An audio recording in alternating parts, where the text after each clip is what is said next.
Assalamualaikum warahmatullahi wabarakatuh. Halo semuanya, anak-anak yang soleh dan soleha. Bagaimana kabarnya hari ini? Semoga kita semua selalu sehat walafiat dan dilindungi oleh Allah Subhanahu wa Ta'ala.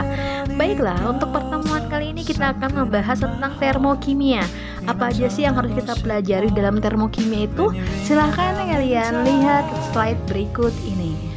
Di minggu kemarin kita sudah membahas sedikit tentang termokimia. Jadi untuk lebih mantap lagi nih pembelajarannya, silahkan kalian lihat dari materi-materi yang ibu tampilkan di slide-slide berikut ini ya. Kita tahu bahwa termokimia itu adalah ilmu kimia yang mempelajari perubahan kalor atau panas suatu zat yang menyertai suatu reaksi atau proses kimia dan fisika. Nah, yang belum subscribe channel ini silahkan di like dulu, di subscribe terlebih dahulu channelnya ya. Jadi nanti ketika ada notif terbaru dari video pembelajaran berikutnya itu akan masuk di HP kalian masing-masing. Nah, untuk hal yang dipelajari itu ada 3. Ini yang harus kalian ingat ya, untuk dari hal-hal yang harus dipelajari dalam termokimia.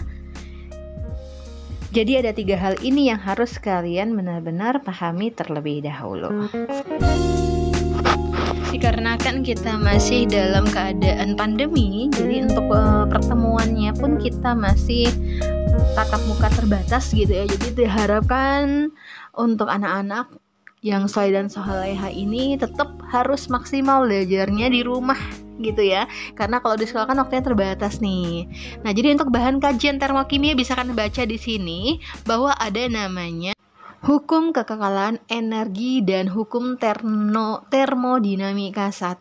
Nah, ini yang udah pernah kalian sedikit kita kasih di awal, bahwa untuk hukum kekekalan energi itu adalah energi yang tidak dapat diciptakan maupun tidak dapat dimusnahkan, dan dia tidak bisa berubah menjadi bentuk yang lain. Sedangkan untuk hukum termodinamika 1 bunyinya adalah jumlah total energi dalam alam semesta itu selalu tetap. Nah, untuk 2 hal yang perlu kita perhatikan itu di dalam termokimia adalah menyangkut tentang perpindahan energinya, yaitu sistem dengan lingkungan. Nah, bedanya apa sih? Kalau sistem itu adalah segala sesuatu yang menjadi pusat perhatian, itu namanya sistem. Sedangkan lingkungan adalah di luar sistem. Segala sesuatu yang berada di luar sistem itu dia disebut juga dengan si lingkungan. Untuk sistem tersendiri itu nanti terbagi menjadi 3, yaitu ada sistem terbuka, tertutup, dan terisolasi. Silahkan kalian lihat slide berikut ini.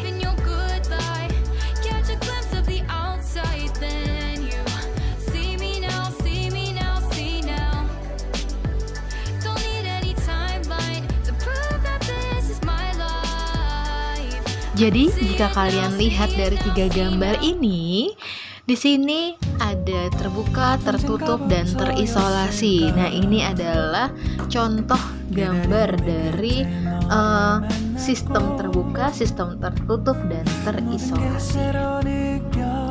Berarti kan kalau untuk sistem terbuka kan berarti dia, karena dia terbuka, berarti adanya perpindahan si kalor atau si energi dengan perpindahan masanya dari lingkungan dari sistem ke lingkungan.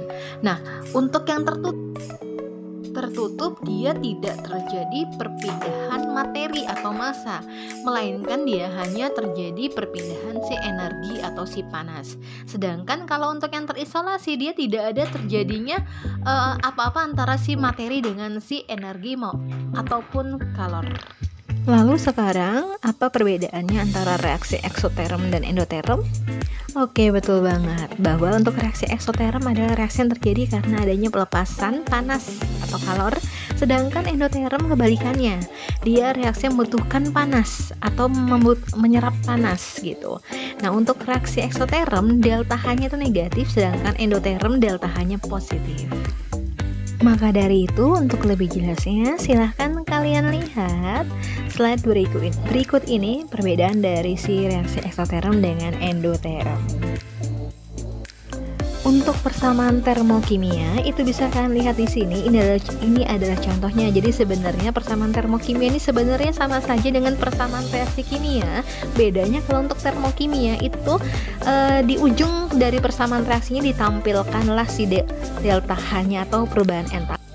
393,52 kJ dibebaskan. Maksudnya adalah karena ada dibebaskan berarti terjadilah pelepasan si kalor.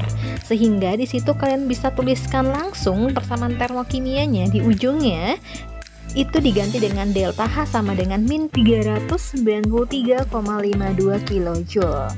Ya, jadi seperti itulah contoh dari persamaan termokimia.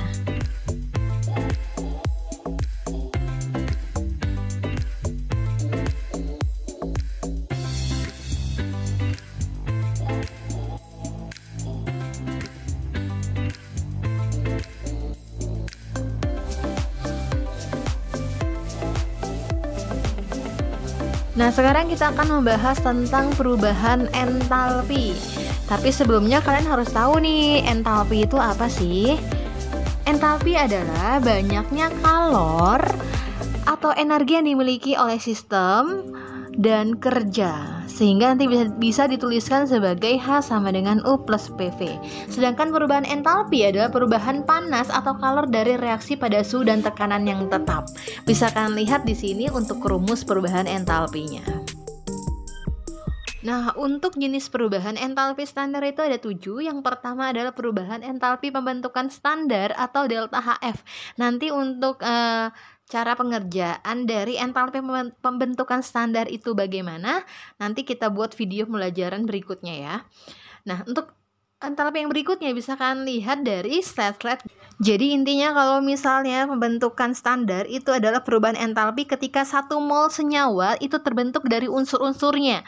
Misalnya H2O. H2O itu kan terbentuk dari unsur hidrogen dengan si oksigen. Tapi kan tidak mungkin H doang di situ ya. Pasti di situ gas hidrogen plus gas oksigen. Sehingga untuk unsur pembentuknya adalah H2 plus setengah O2.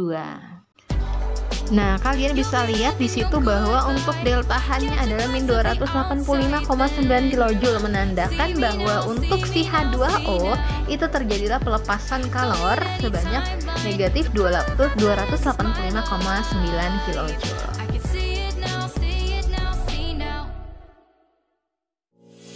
유난히도 캄캄한 밤에 나 홀로 너를 생각하네.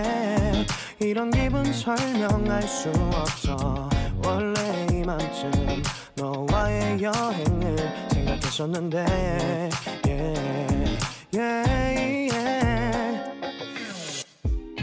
못나도 내겐 미워.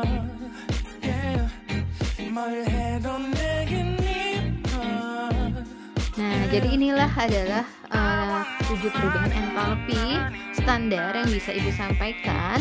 Nanti dicatat materinya dari awal sampai akhir. Bagian-bagian yang terpenting itu dicatat biar nanti tidak lupa ya. Nah, untuk contoh soalnya akan kita buat di video pembelajaran yang berikutnya. Tapi untuk materinya sampai di sini, nanti bisa kalian baca buku cetaknya dan kita akan diskusi juga gitu ya. Oke, sampai bertemu di video berikutnya. Terima kasih. Jangan lupa di like, subscribe, dan komen. Wassalamualaikum warahmatullahi wabarakatuh.